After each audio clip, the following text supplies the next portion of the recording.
వైకుంఠ ద్వాదశి సందర్భంగా తిరుమలలో శనివారం వైభవంగా పుష్పస్నానం జరిగింది.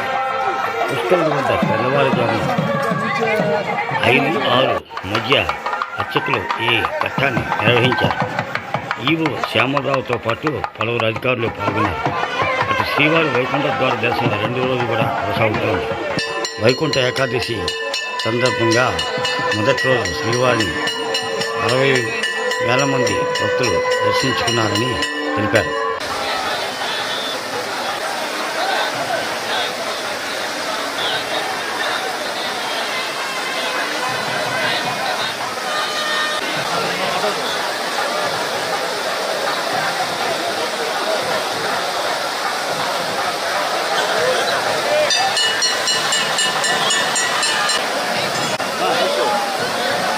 Please like, share and subscribe.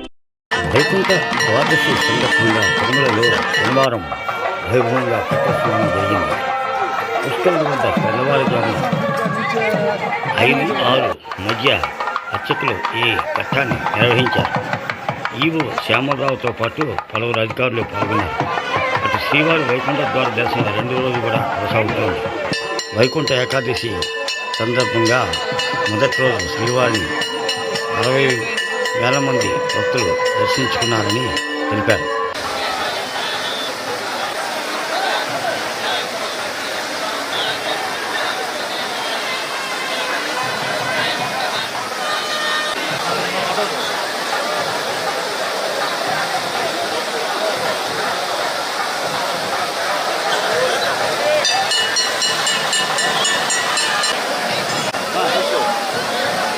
Please like, share and subscribe.